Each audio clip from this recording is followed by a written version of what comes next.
धन्यवाद।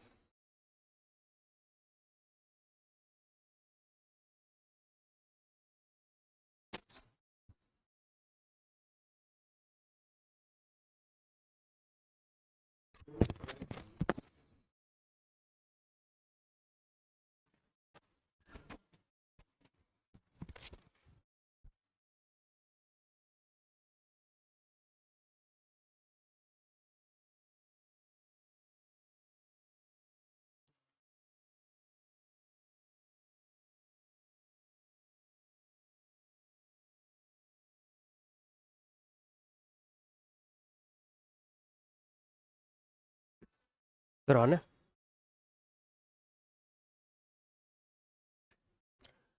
Good evening, everyone. So you've already been introduced to myself.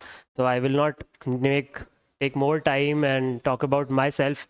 Instead, I would like to begin with the topic, which is the Mauryan Empire. And I want to give you a very brief introduction to Mauryas, basically trying to introduce you to why we are supposed to study the Mauryas, and then we will proceed as to how we are supposed to proceed to study the Mauryas. So, I mean, it's been a long journey of state formation, which is, we need to understand that from the Vedic period till about the middle of the first millennium BCE, it's 1000 years of human evolution and state evolution in which we have to understand the context of the Mauryas. The Mauryas, it's a study in state formation.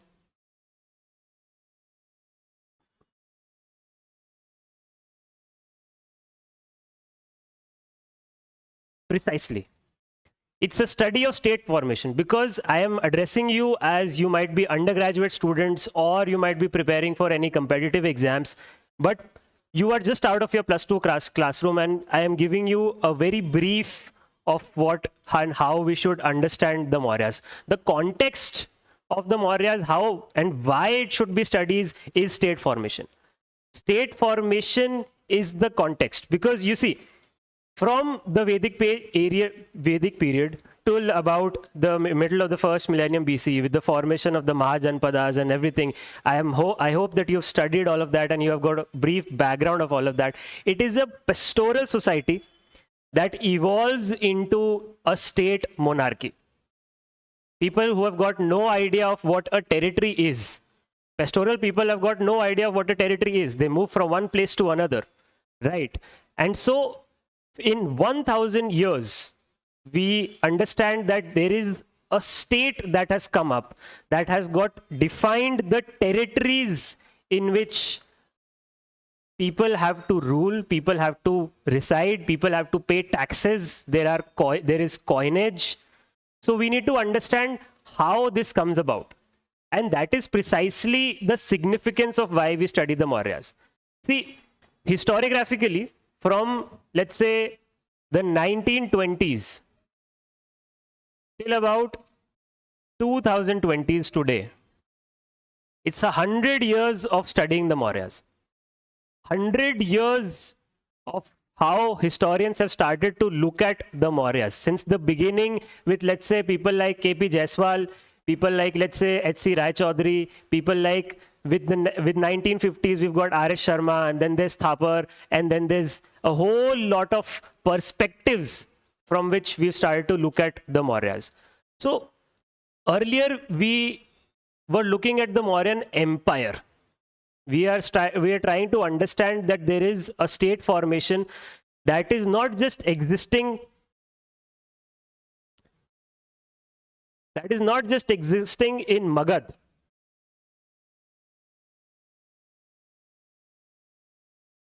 We've got dynasties, let's say the Hiranyaka dynasty, Bimbisar, Ajatshatru, then we move chronologically to Shishunags, and then we've got the Nandas, and then come the Mauryas. But the Mauryas are significant than the monarchical and Janpadat states that are ruling in this region of Magad. We all know the significance of Magad. Everybody has studied in their +2 classrooms whatever the significance of Magad is.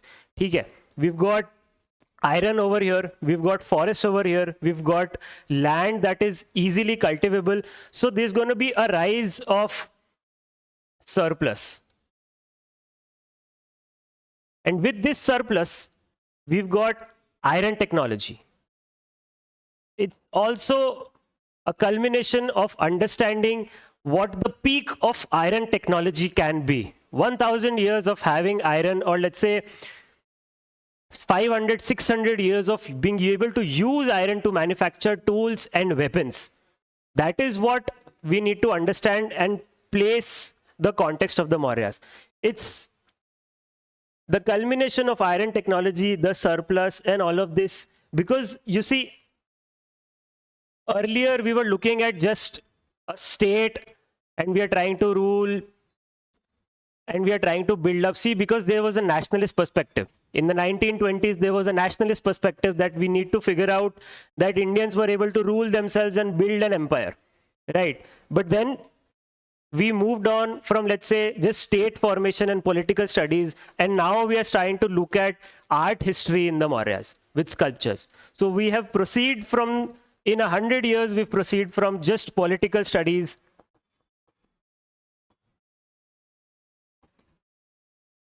to art in the Mauryas. So it's a long leap of 100 years in historiography with all of these, what these people have been able to do. We witness that, you know, and how should I explain this to you is with the context of, you know, with the context of our primary sources.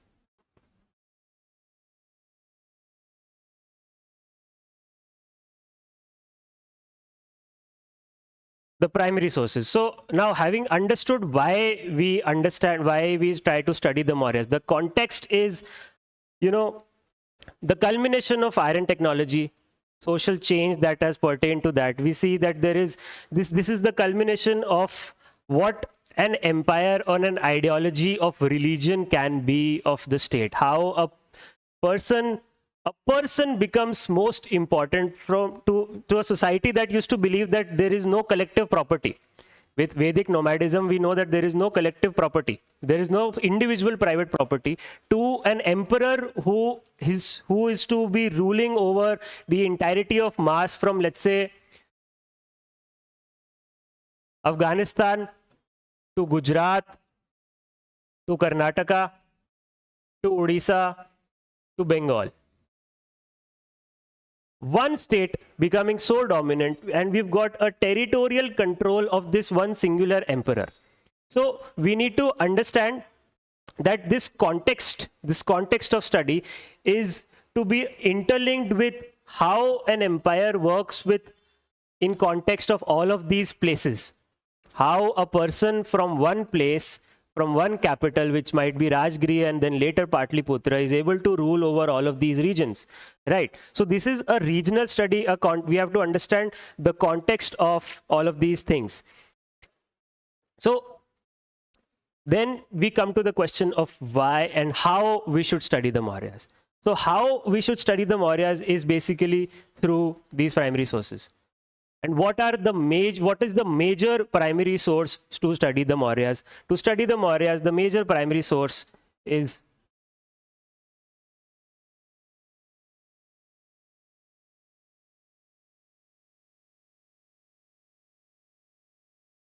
the first major primary source to study the Mauryas is the Arthashastra. Everybody might be familiar with the terminology of why it is called Arthashastra, because you see it in one of the few chapters, in the very first chapter, the author, like the text is attributed to Chanakya, Kautilya, and basically there's a debate as to who this person was, when this person lived. But we need to understand that the most important thing about Arthashastra is its content and the context in which it is found. So firstly, the manuscript of Arthashastra came about in 1904. It was discovered, it was a palm leaf manuscript, it was found in South India. And from this, we started to believe that there is a complex state that was existing in about, let's say, the 4th century BCE, which is like the time period of the Mauryas, the 4th century BCE, from 322 till about 100, for 300 years after that, 200, 250 years after that, which is the period of the Mauryas. So this is beginning of this particular time period. 3rd century, 4th century BC. The basic study of the Earth Shastra, the manuscript in the beginning used to be like this. There was an empire 2000 years ago in India. So that was where the historiography started to believe that now we can study an empire in India, because they were looking for empires in India. Reason being, there were empires found in Mesopotamia, there was empire found in Egypt, and there was an empire in Rome. So the historians of India, they were like, why would we not have such an empirical study? So this is where we begin looking at the Mauryas in this particular perspective. That is the first significance of the finding of the manuscript of the Arthashastra. But there are multiple problems with the source. Because I'm expecting that you're all undergraduate students and possibly preparing for any competitive exam or anything, but you need to also understand that there are significant problems with the primary source that we are dealing with. First of all, the Arthashastra does not mention the Mauryas or Chandragupta or Ashok or anyone in general. So how can we attribute such a text to the study of the Mauryan Empire? That's a major problem with the text. If the text does not mention the empire that it is going to be talking about, how do we corroborate the text with the particular sources, with the particular context? The answer lies in how we approach the text, and this is where, for you as undergraduate students, methodology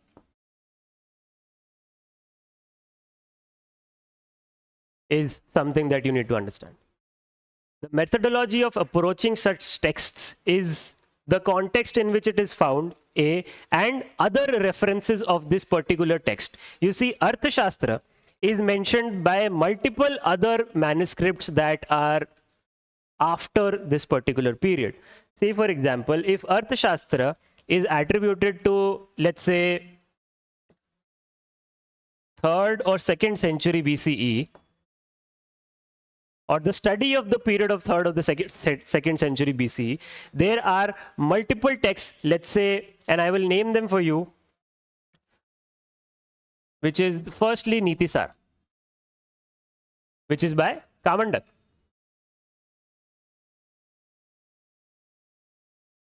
Kamandak's Nitisar, then there is Dandin's Dashkumar Charitra, then there is Vishak Datta's Mudra Rakshasa, and then there's Bahan Bhatta's Kadambari. All of these texts are after the Arthashastra, because all of these texts, they mention the presence of Arthashastra, they mention the presence of a person named Chanakya, they mention the presence of certain people who might have attributed to certain chapters of the Arthashastra.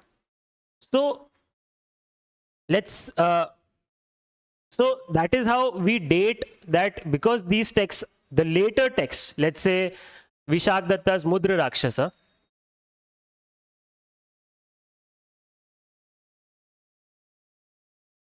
yes, Vishak Datta's Mudra Rakshasa or Kamandak's Nitisar, all of these texts which are a later text, which are later texts than the Arthashastra, are mentioning the presence of Arthashastra in this particular time period. Or let's say, even if not the particular time period, they are mentioning the presence of a person named Chanakya. So we can say that this text predated these texts. All right. And there are also few texts that, because there are certain contents of the Arthashastra that do not match with, let's say, what we find in the Kama Sutra of Vatsayan.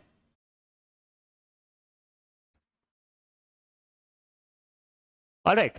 So if the content of these texts, or let's say, let's also talk about the Manusmriti. Why not talk about the Manusmriti? The ideas that are mentioned in all of these texts, they are ideas that are later than the Arthashastra. So we can chronologically place this text in a period predating them because we know the dating of these texts. They are mentioned in the colophon of these texts. I hope you understand what a colophon is. A colophon. A colophon is what you find in the beginning of a book. The first page is the front page, and then you turn a few pages, and then there's a column which mentions this text was printed in this particular area. I'm sure you must have read a lot of books that have that first page. We usually skip to the table of contents and then we start reading. Your undergraduate students, I expect you to read a lot, because unless you are able to read, you won't be able to write. Although your preparation demands you to talk about just MCQ questions or something of that sort, but in order to be able to understand these things, because if you are to pursue a master's later than this particular time period, you need to be able to write those things that you are studying, and these become important part of your study as an undergraduate student. So I expect you to read, if not the whole of these texts, certain parts of these texts, because other teachers, and I have seen a few people teach these things and something of that sort. The problem is that students are never familiarized with what is written in these primary sources. They never read even a single page of something that they study for an entire topic.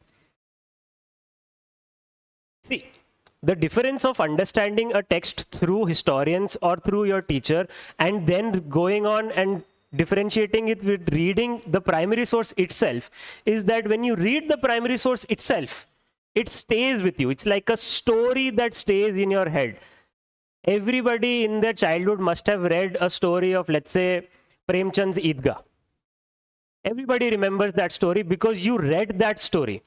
But if somebody must not have just given you the context of that story or explained it to you, that this was the context of the story, this is what happens in the story, this, that, blah, blah, blah, the problem is that it will not stay with you.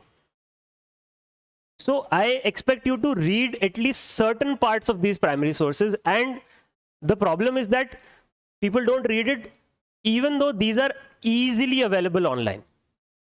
I mean, the text, which is Arthashastra, is been translated in multiple languages, and I mean, Patrick Olivelle, the latest work, which something that I have read personally, it lists around the entirety of compilation of all the manuscripts and all the historiography on the text, and then he has given this fat book on Arthashastra.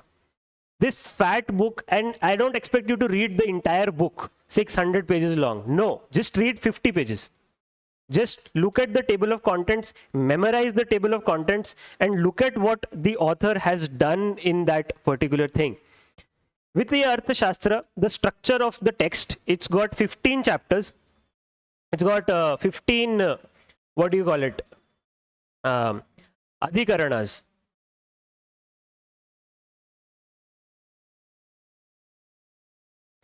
15 adhikaranas with 10 adhyayas each. So that makes 150 chapters in the Arthashastra. 150 chapters in the Arthashastra with 180 prabandhas.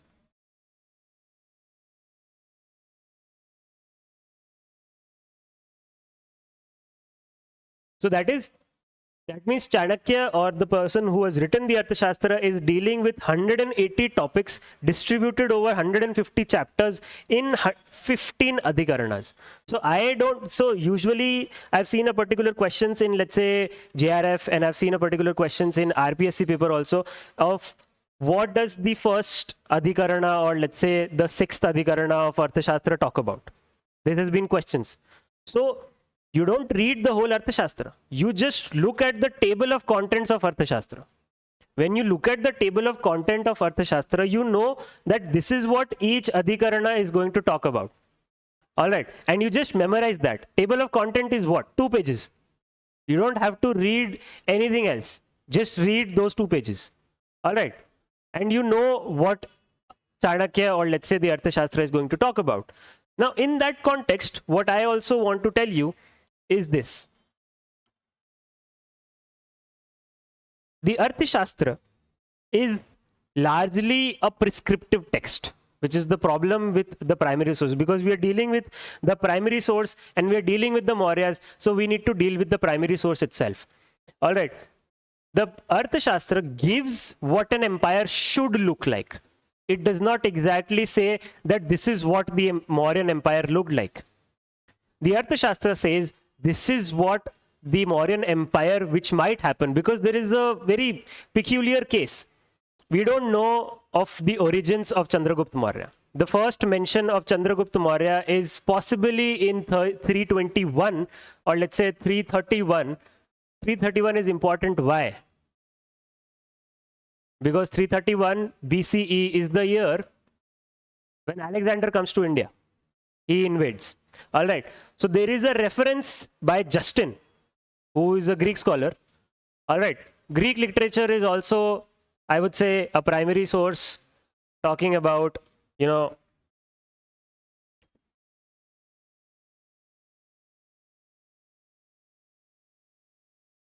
literature is also talking about the Mauryan Empire, but I was talking about 331. So Justin mentions humble origins of Chandragupta Maurya, who might have been around when the war that was happening at Hedispas. Right. Hedispas is where? Hedispas is in Punjab. We know the battle of Hedispas took place between Rabi and Chenab. In between that Doab, that is where the battle takes place. So there is a mention by Justin that there was a person named, not named, but a tribe of peacock rearers. You know what?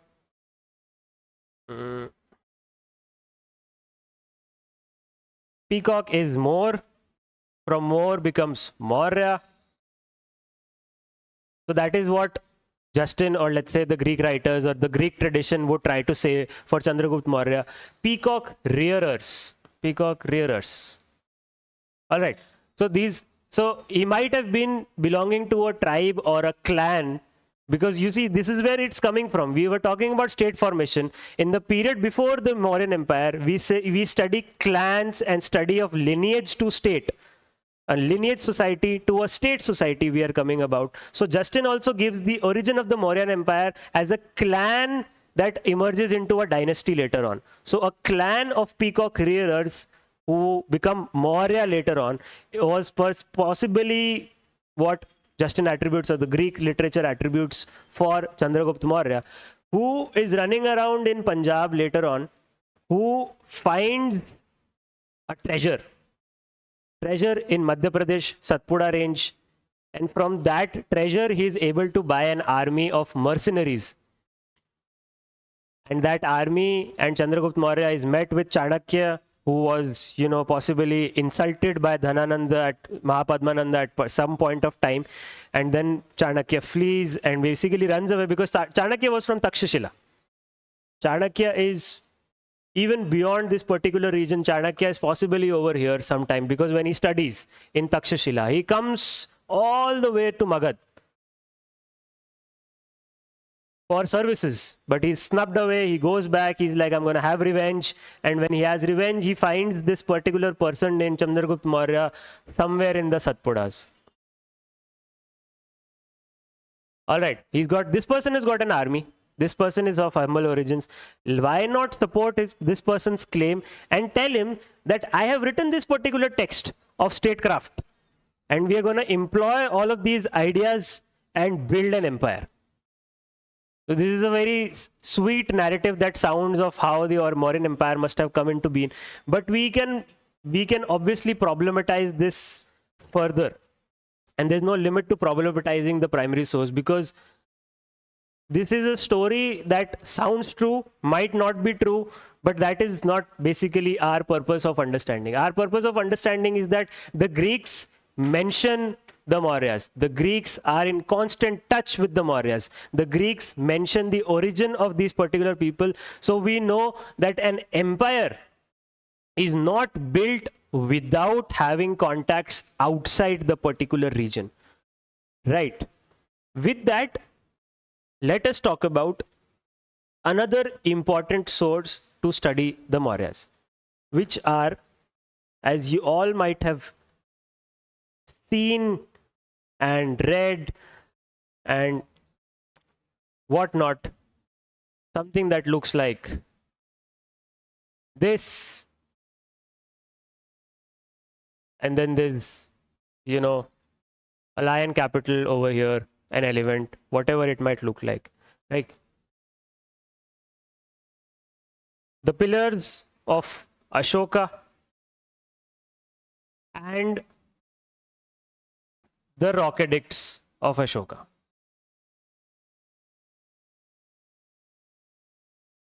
Right.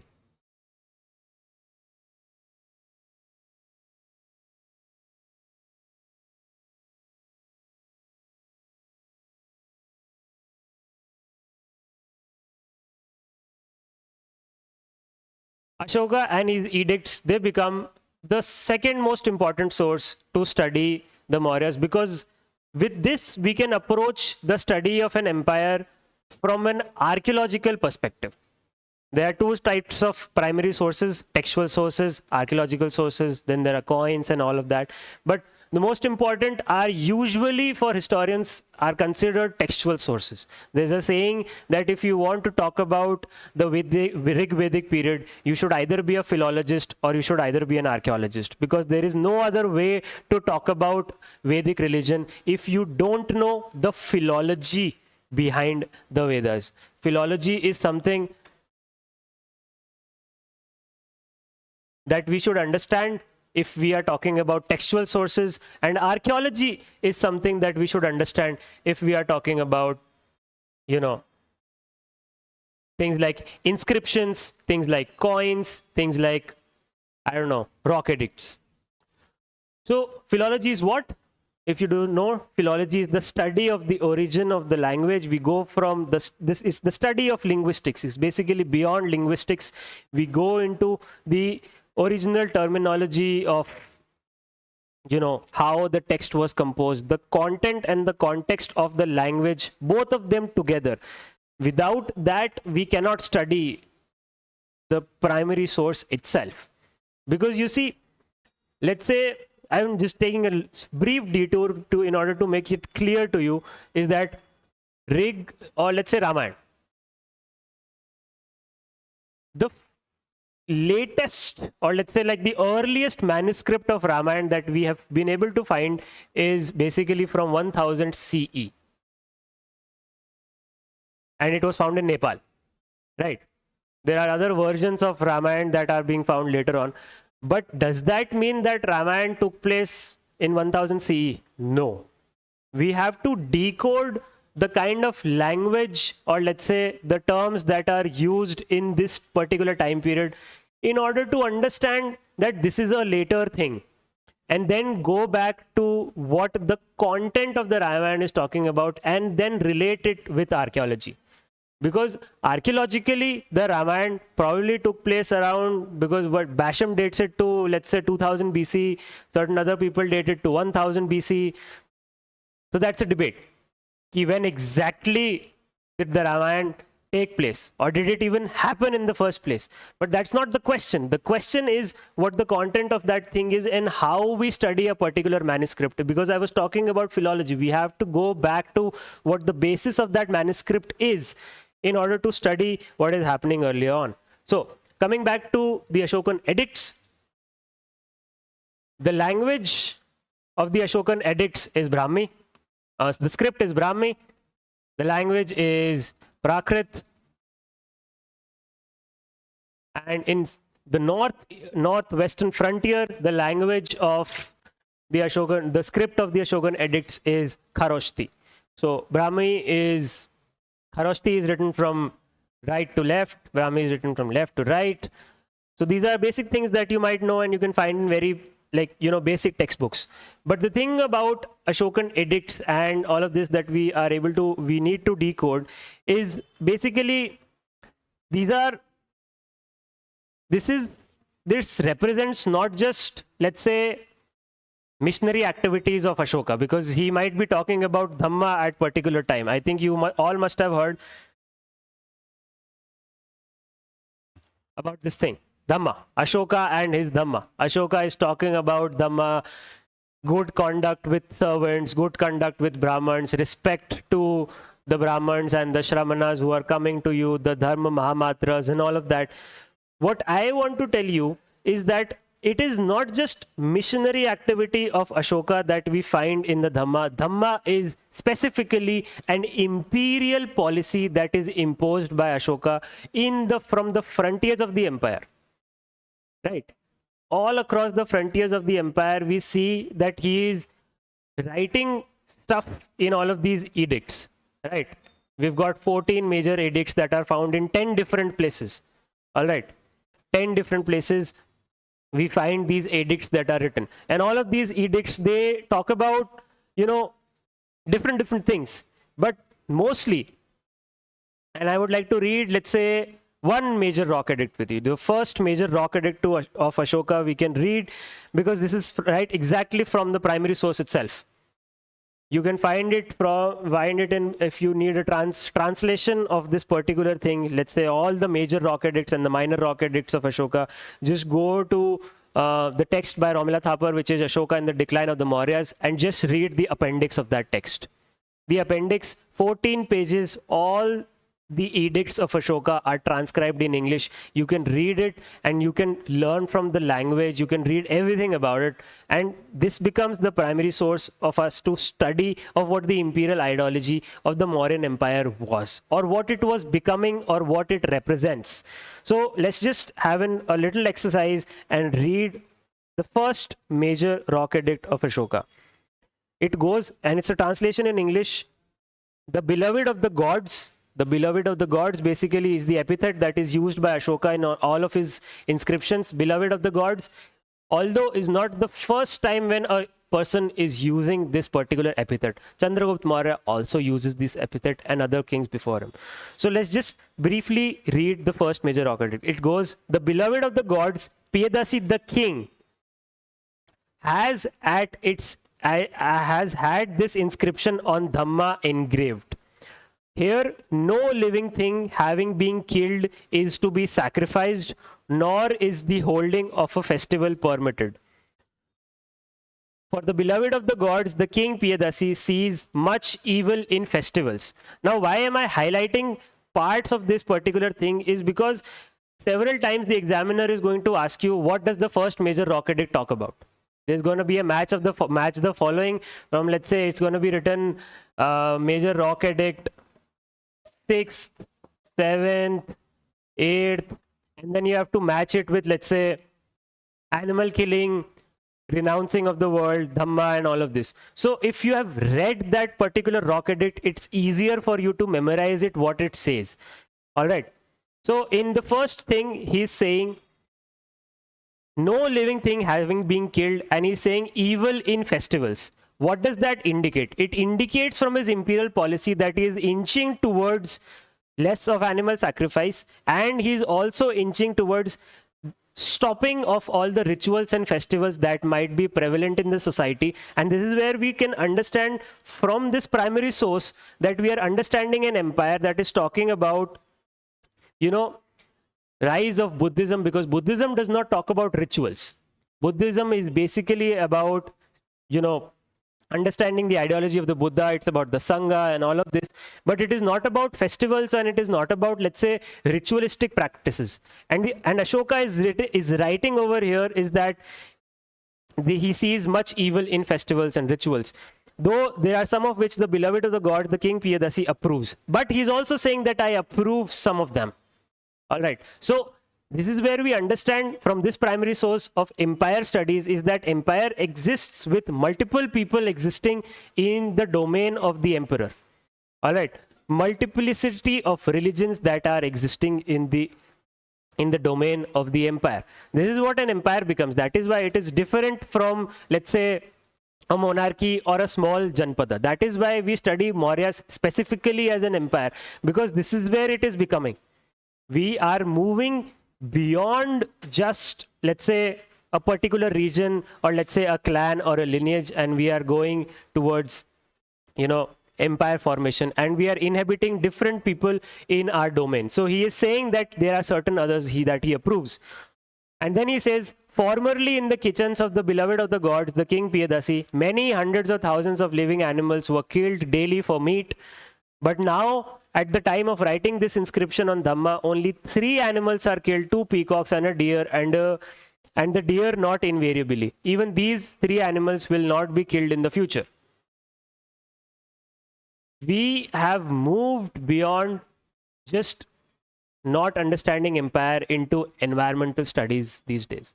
And with this primary source, we can understand which animals were important in that particular time period, because there are tribes in regions who rear animals, hunt animals, and all of this. Because you see, these rock edicts are found in multiple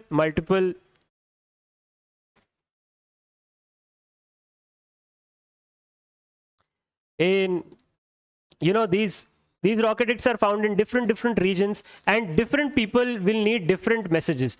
All right, so with this we see that he's inching towards less of animal sacrifice, prohibition of killing of animals in his own kitchen, and stuff like that. And he is giving hints to other people who are present in his territorial empire that this is something that I abide by, and you can feel safe in my empire. All right. So this is something that we need to understand from our primary sources, is that you will see that all of these major rock edicts, you can find that they are written in these in a major big huge rock, and they are inscribed on this. And let's say if it's going to be a pillar, they're going to be inscribed on that, and they represent the ideology of the empire through which we can study what the empire was becoming or what the empire represents. All right, I don't want to burden you with a lot of information and lot of processes that we need to study from all of this, but so that's why I would like to conclude with what we have done so far. Basically, we need to understand the context of the study of the Mauryas in the context of state formation into an empire, or let's say empirical state formation. Why not call it empirical state formation? And for the study of such empirical state formation in, let's say, after, or let's say 3rd to 2nd century BCE, we refer to 2 major primary sources that we have talked about today, which is the Arthashastra and the Edicts of Ashoka. Now, this is the context of studying the Mauryan Empire. This is the content through which we study the Mauryan Empire. And you can find these easily available in multiple readings, in multiple texts, because this has been, translated by Olivelle, who's written an entire corpus on Arthashastra. I think that is enough. Just read the table of contents. Just read, let's say, the first 1, 2, 3 chapters, because they talk about, the internal administration, and let's say a couple of more chapters, whichever chapters that you like. Because once you read the table of contents, you understand the entirety of what the text is going to be talking about. And then whenever you read the text, you understand certain contents and certain things that are important. Then you can read the edicts, which are easily available in Thapar, Ashoka and the Decline of the Mauryas. If you just Google, you can find it, Decline of the Mauryas.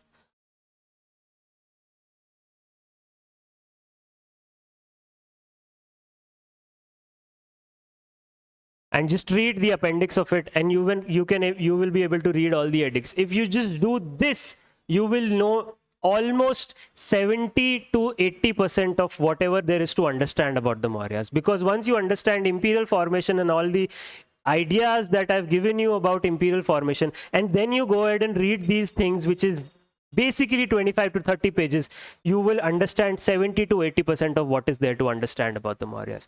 With that note, I would like to conclude the first lecture on the Mauryas. You can easily connect with me through my email, or let's say anything, I will put that down in the description of this video.